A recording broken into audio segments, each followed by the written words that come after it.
Hello and welcome back to the channel. I'm excited to share the remaining few cards we got for this expansion with all of you. But first I wanted to address something and apologize. I haven't really been able to upload as frequently as I would like.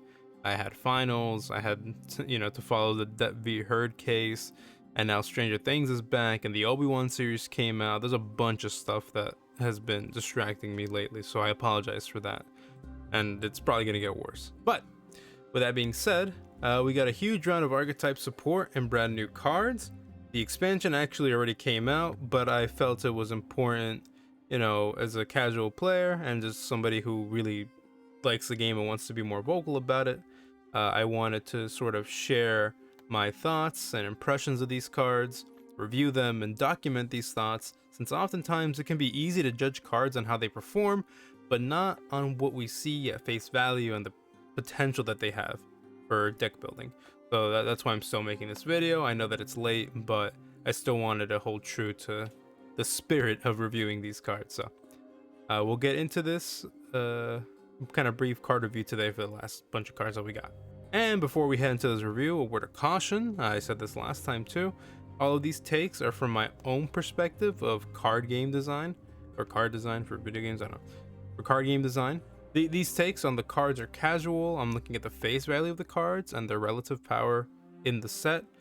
For more meta-oriented talk, there's other YouTubers that are more professional that are, not as casual as I am. So if you want more, I guess, meta-ish opinions, you should look elsewhere. These are just sort of like a casual player's view on things.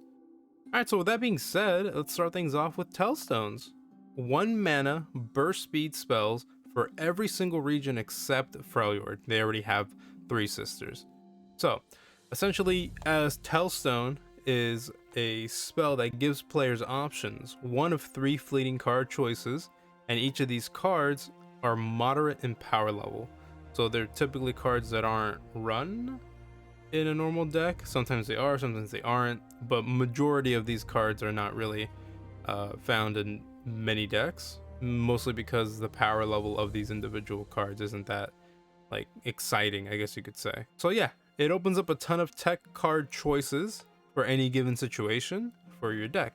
I personally think that this sort of card design is okay. It'll basically limit options for countering certain decks. So what I mean by that is a Tellstone could be your answer to, let's say, like a wide board or a single unit, or it could be a way to finish the game. So basically it allows a region to include additional copies of cards that they would otherwise not play in the deck alone.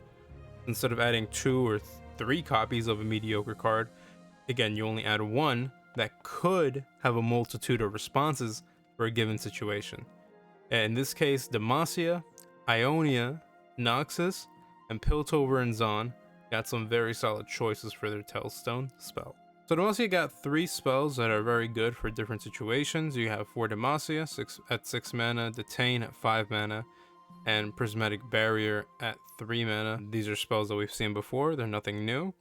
But again, given what I just said, each one responds to a different situation in a way that can either win you the game, save a unit, or stop a threat. And these are all options available to you now that you don't have to invest a card slot in your main deck for. You can just include a Tellstone and you have all 3 of these cards at your disposal if the situation arises.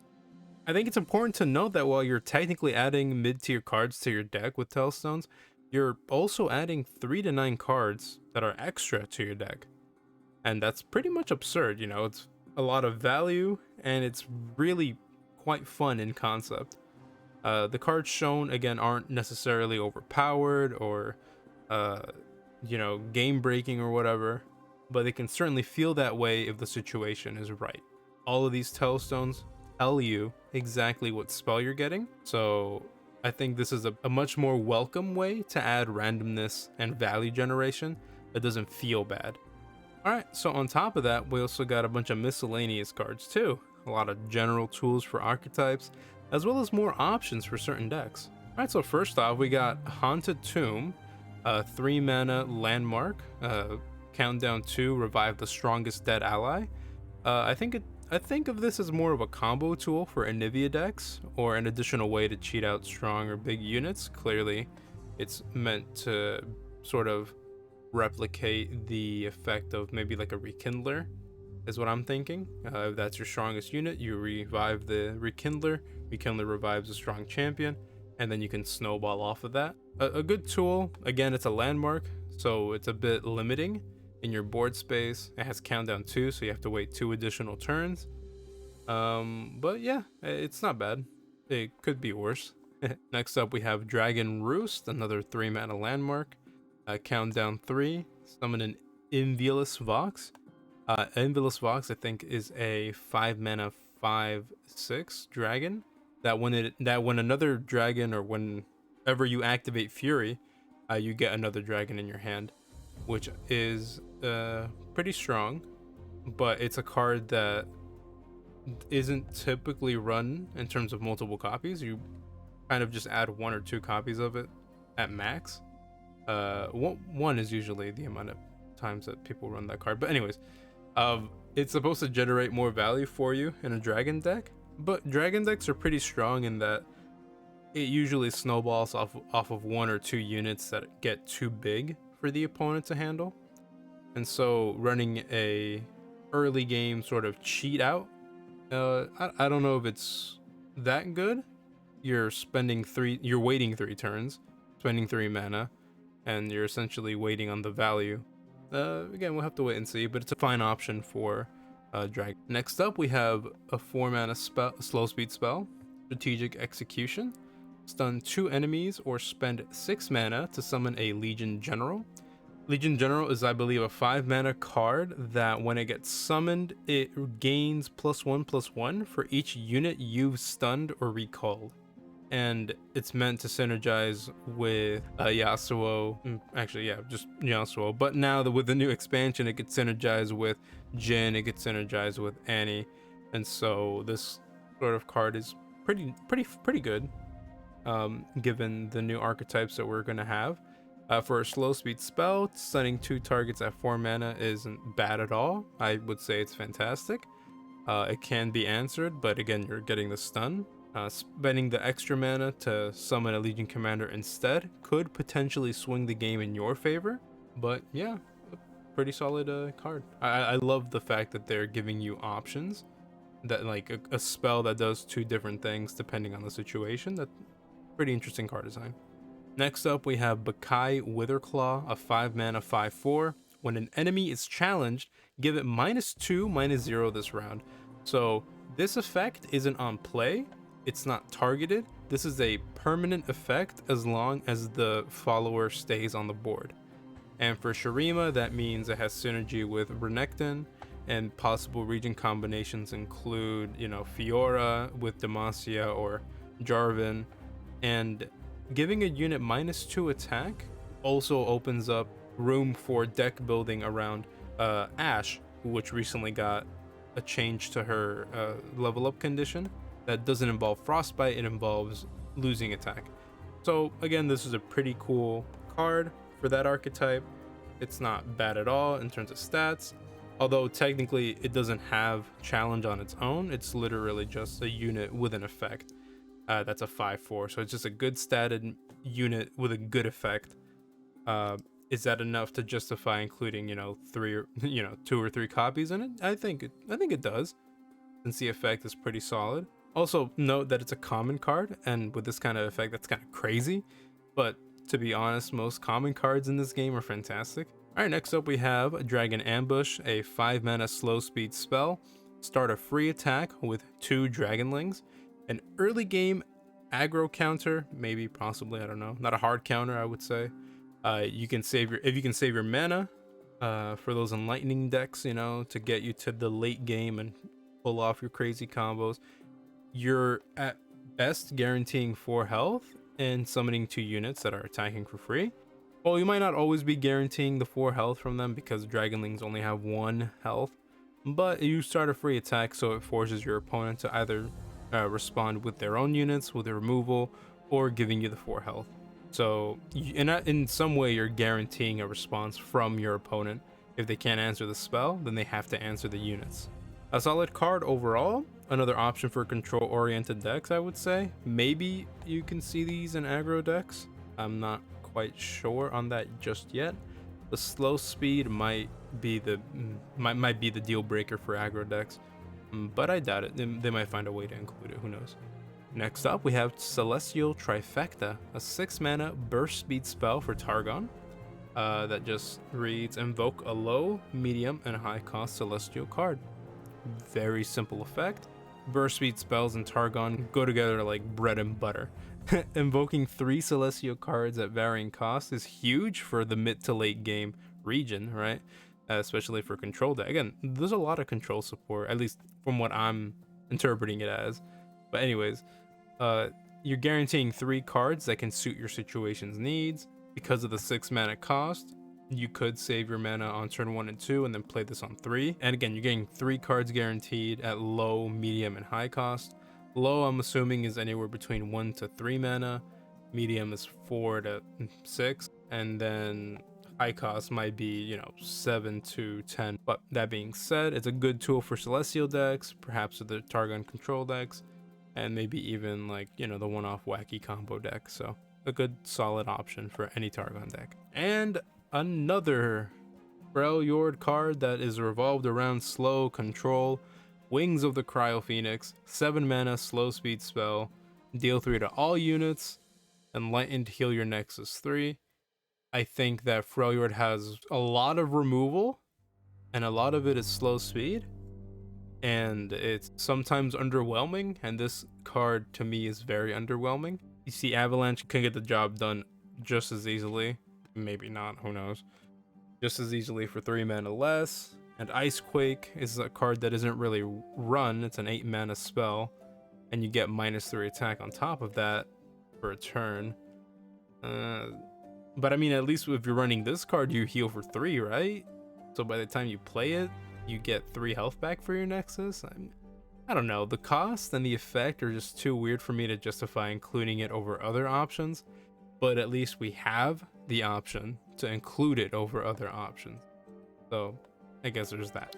All right, and now for the final 4 that we got, we have Petricite Pillar, a 2 mana landmark that says all spells cost 2 more, countdown 2. And I think this is the type of landmark that we might have seen before, but this is how they should be designed.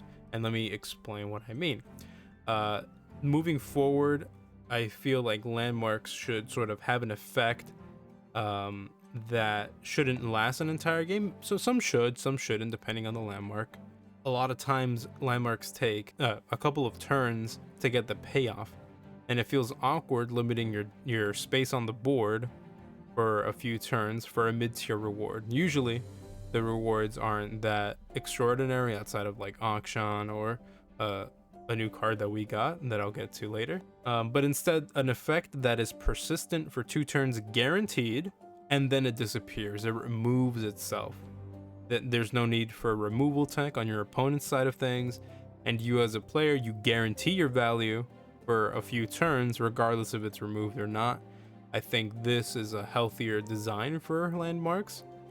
Countdown is fine, but again, waiting a couple of turns to get something out of your landmarks, it's okay, but I think having a persistent effect that removes itself and gives you back your board space and gives you guaranteed value, while also, removing itself on your opponent's removing itself for your opponent's side, I think that's pretty fair, and could open up a bunch of different landmark effects for the future.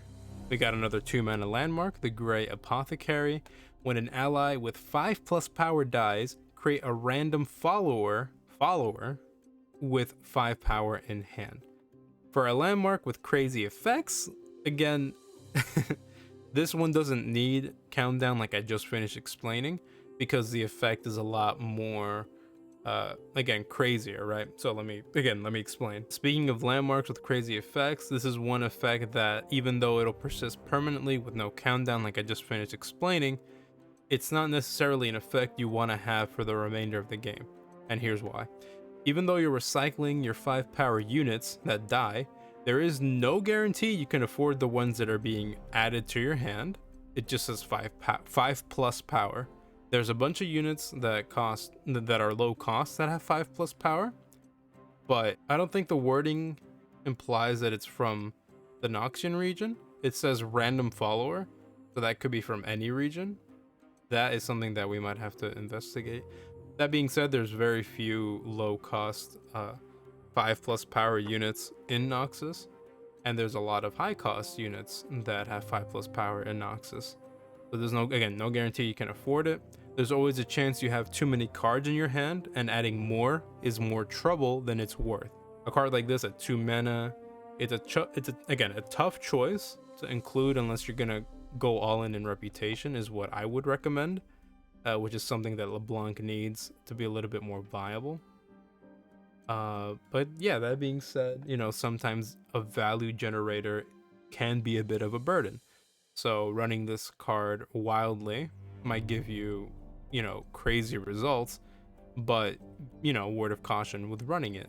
You might generate too much value. There is such a thing as too much value. That being said, now we have 2 mana 4/1 Obedient Drakehound with quick attack.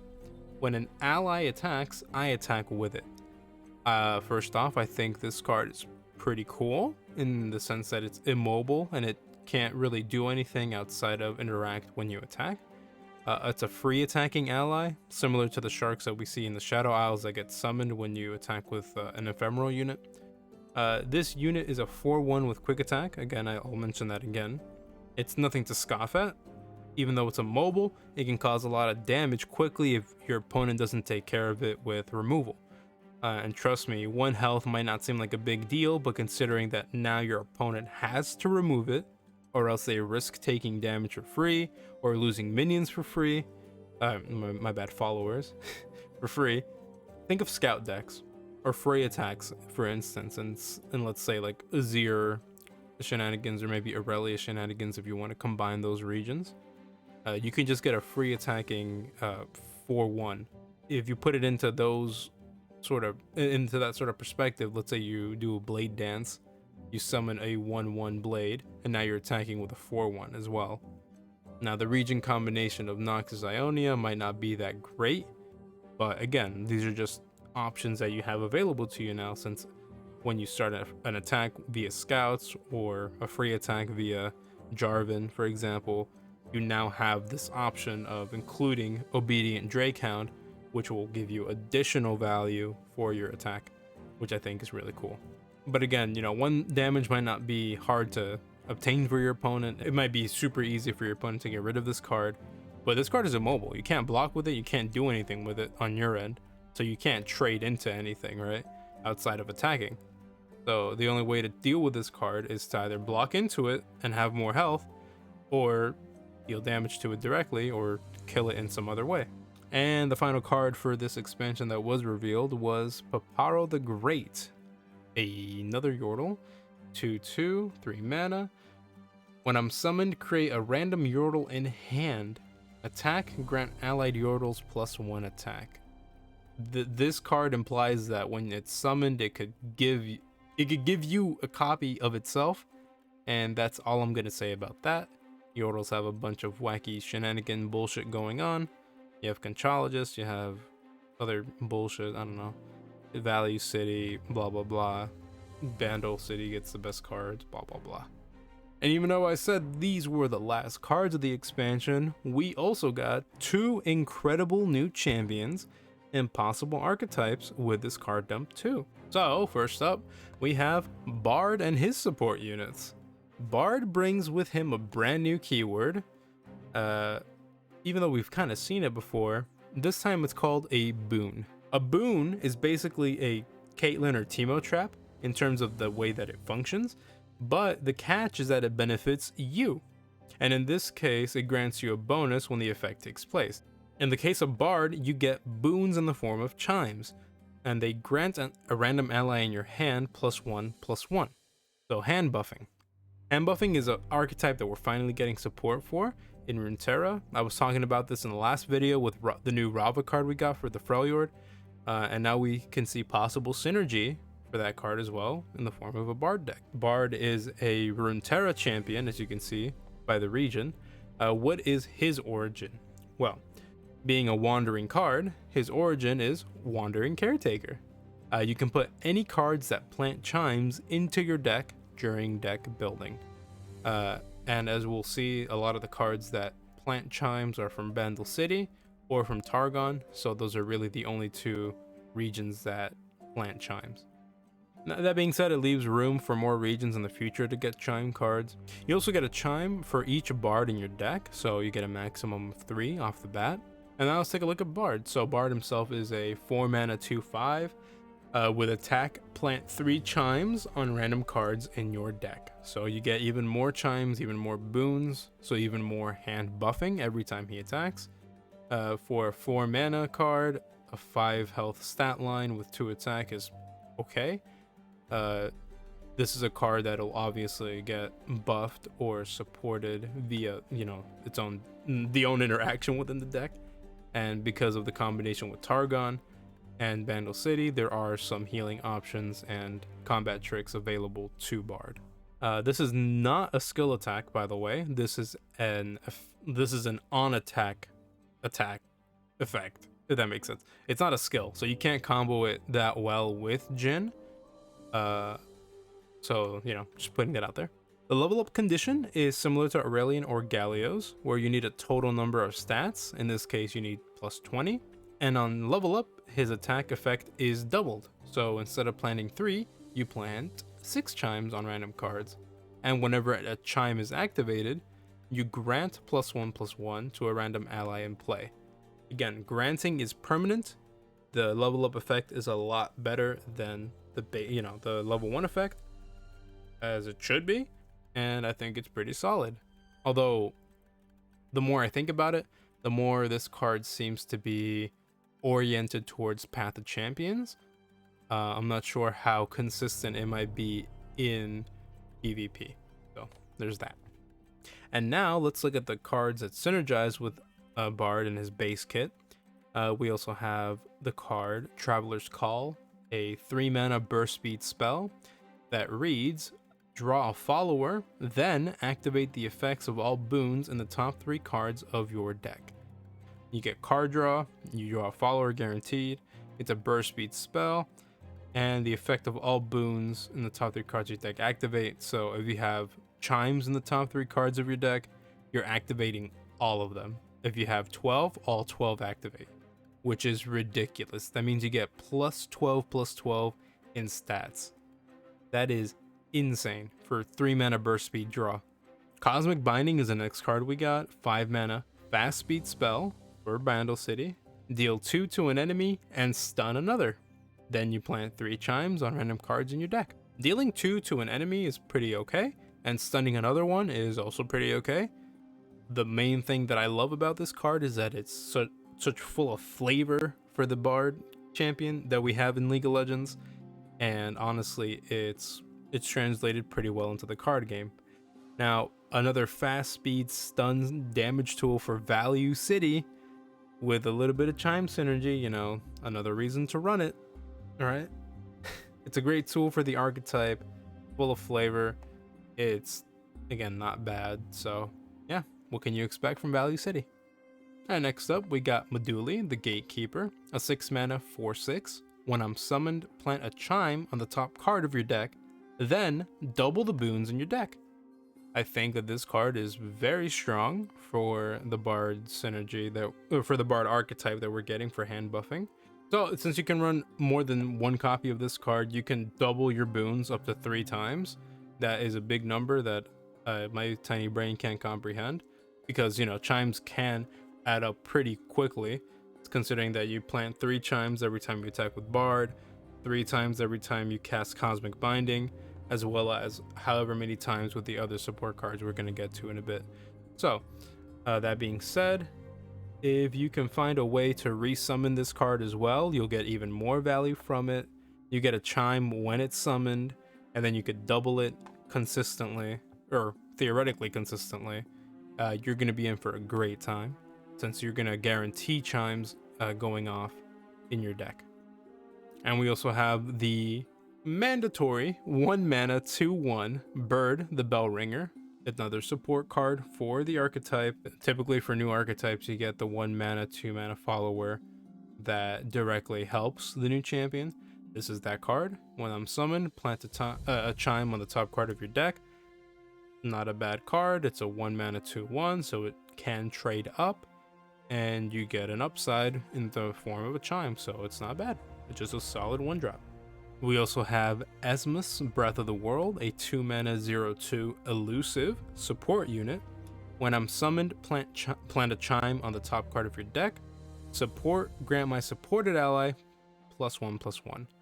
Again, people are comparing this card to War Chefs, which gives 1/1 to a unit that it supports.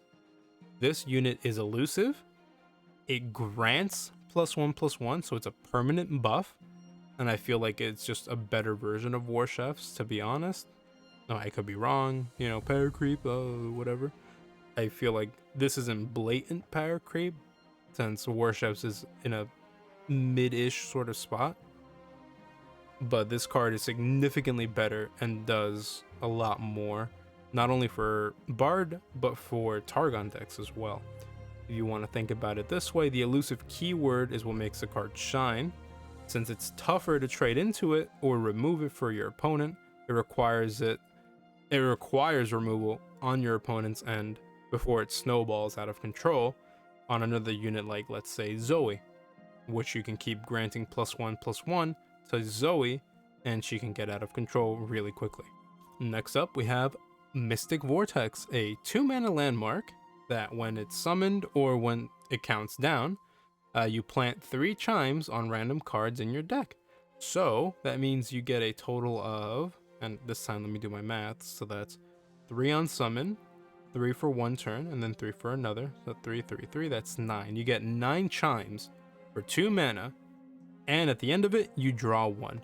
I think this is a very, very solid card for the archetype.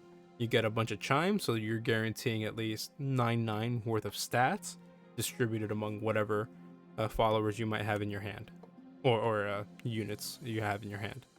And then at the end of it, you draw 1, so it recycles itself after 2 turns. Not a bad card, pretty solid. Proximity Puff Cap, 2 mana, slow speed spell. Deal 1 to a unit. If one of your traps or boons activated this round, deal 3 to it instead.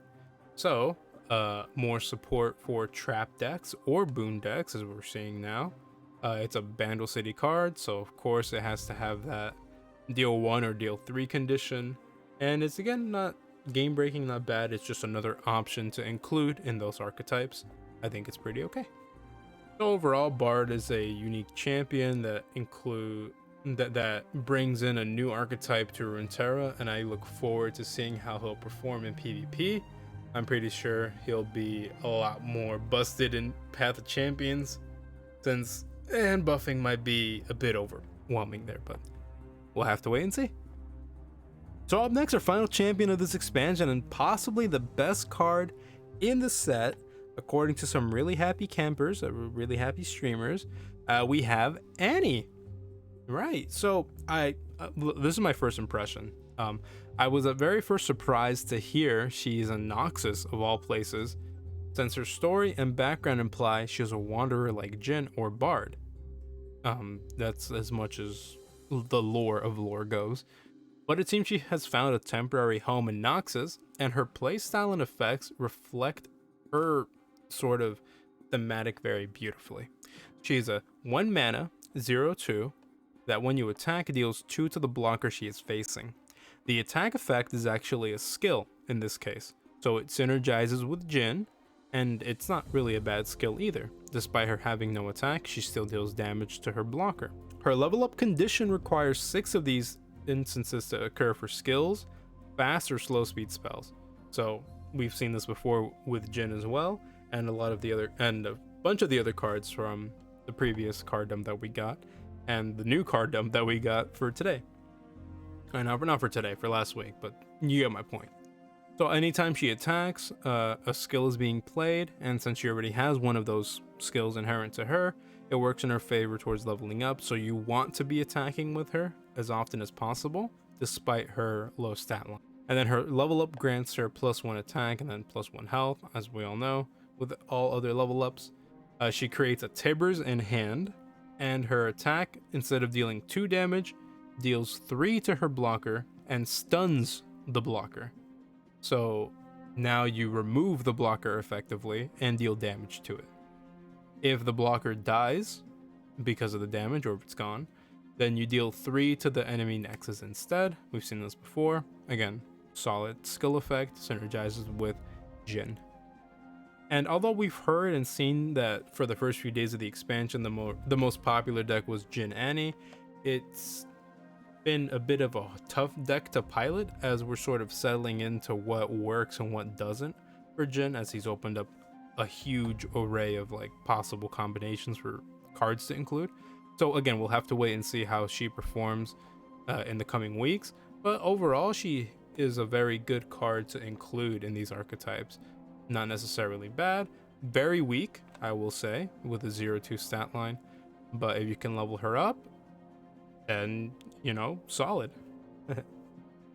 Also, when she gains Tibbers from her, when she gains Tibbers, it's added to your hand, it's not summoned. Tibbers is a 6 mana 5/5 with Fearsome, with a play skill effect. So again, more synergy. That stuns an enemy, and then deals 2 damage to all stunned or damaged enemies. So the best way to use Tibbers would be to attack with Annie first to get the 3 damage and stun, and then to summon Tibbers, stun another unit, and then deal 2 damage to both of those units, if that makes sense. So again, Tibbers is good, 6 mana card though, so it is a bit of a mana investment. You're not going to be summoning him early, you're going to have to wait till turn 6 at best to summon this card, which again is a pretty solid payoff for leveling up Annie. You only get 1 of him though, so you need to choose your moment wisely for when to summon Tibbers. Her support cards, however, are arguably crazier though, in the best ways possible and the apeshit broken ways possible. So the first card that we got was Disintegrate, a 2 mana fast speed spell that says pick a unit. The next time it takes damage this round, kill it. Just straight up murder that motherfucker. So, after taking any amount of damage, 1 damage even, that card is gone. So you have a 2 mana fast speed investment, and in Noxus, where you have, a Swain signature spell, the 1 mana card, I think Ravenflock or whatever, you deal 4 damage to a stunned or damaged unit. Synergizes extremely well with that. You're guaranteeing any unit to basically go bye-bye. I think this is one of the most premier removal spells in Runeterra, as Noxus has a bunch of them already. I don't understand why they would make this 2 mana. I think maybe it's because it might be hard to combo with other spells or skills. This is any damage, so you can play this maybe during combat. So if Annie is about to go down to a unit, you play Disintegrate on the unit she's attacking, and the blocker, after taking 2 damage from her skill effect, will be disintegrated, because the Disintegrate effect goes first, then the skill effect, and then when that resolves, the unit is gone. And so you deal 2 damage to it. Let's say it had 5 health, it's gone no matter what because you played Disintegrate. It's fucking crazy. I also heard that the damage taken can counter barrier, so even if a unit has barrier because it technically took damage, the unit gets killed anyways. I'll have to playtest that to confirm, and maybe confirm it later on in another video. But yeah, a crazy effect. The cheap cost is nothing to scoff at. But yeah, let's give it a week to see how strong it actually is, and then we can come back to it. I think it's pretty strong though. Next up, we got the Ravenbloom Conservatory, a 1 mana landmark with countdown 10. So this is similar to Akshan, or maybe like the Stream and Sun disc, that you get a big payoff at the end of 10 rounds, but you can reduce it. You can advance the countdown rounds by 1 for every fast or slow speed spell, or every skill that you play. So obvious synergy with Annie herself and Jhin, in including skills, slow speed and fast speed spells. And then the payoff is tie bulk. that is created in your hand. It's not summoned, it's created in your hand. 6 mana, 6/6 with Overwhelm. When summoned, grant allies everywhere +1 attack, and for the rest of the game, all of your skills and spells deal 1 extra damage. So you get a permanent buff to damage in terms of skills and spells, and you get a permanent buff for 1 attack to all of your allies in Noxus. This card has Overwhelm too, so it trades very favorably. It's a 6/6. The payoff is incredible. You can add multiple copies of the Ravenbloom Conservatory and possibly get more tie blocks. The downside, I would say, is the 6 mana cost for the payoff. But honestly, it's pretty crazy. I think it's a good payoff. It's a good way to synergize with this sort of deck. Will it be worth it? I think it's still worth it in the end. So again, a crazy card, solid. We'll have to see how it performs. And we also have a couple of cards alongside her schoolmates for Noxus. We got the Mana Soul Student, 3 mana, 3/2. Each round, the first time you play a fast speed spell, slow speed spell, or skill, I play Magic Embers, which is in and of itself a skill. It's basic support for the archetype. It's a solid card all around, a 3 mana, 3/2. We'll have to see how it performs, but it's solid all around. Next up, we got Spell Slinger. I don't know who the fuck is designing these cards, but hear me out. It's a 2 mana, 1/1 spider unit with Fearsome, with a play skill effect that reads stun an enemy, or if it's already stunned, deal 2 to it instead. The only other stunning unit in Noxus that is a spider is Arachnid Sentry, which is a 3 mana, 3/2. This is 1 mana less. It has Fearsome, and it has a skill that can be adaptable to the situation. So I don't know what they're thinking for 2 mana. Like, okay, it's a 1/1, but the stats don't really matter in this case, because I feel like this card is slightly overloaded. It's a spider, it has Fearsome, it has a skill effect, so it synergizes with Jhin and Annie. The skill effect is a stun. If you want to compare it to anything, it's similar to the Jhin card that we got, the 2 mana 4/4 with a skill effect that stun a unit. The only downside to that is that it's ephemeral. But even then, like, that card compared to this one, for that one you're getting the stats and you're getting it for 1 turn. For this one, you're getting Fearsome. Fearsome is nothing to scoff at. A 3 mana unit has to block into this in order for it to, like, not snowball and, you know, get direct damage to the enemy nexus. And it can stun a unit. Like, I don't know. I feel like there's a lot going for this card that maybe I'm overreacting to, but it's a 2 mana 1/1 spider with a good effect and Fearsome. That's nothing to laugh at. The Prefect, 3 mana 1/3, Overwhelm. When you play a fast speed spell, slow spell, or skill, grant me +1/+0. This is the mandatory synergy card to include with new archetypes. We've seen it time and time again. We've seen it before with Shadow Assassin, for example.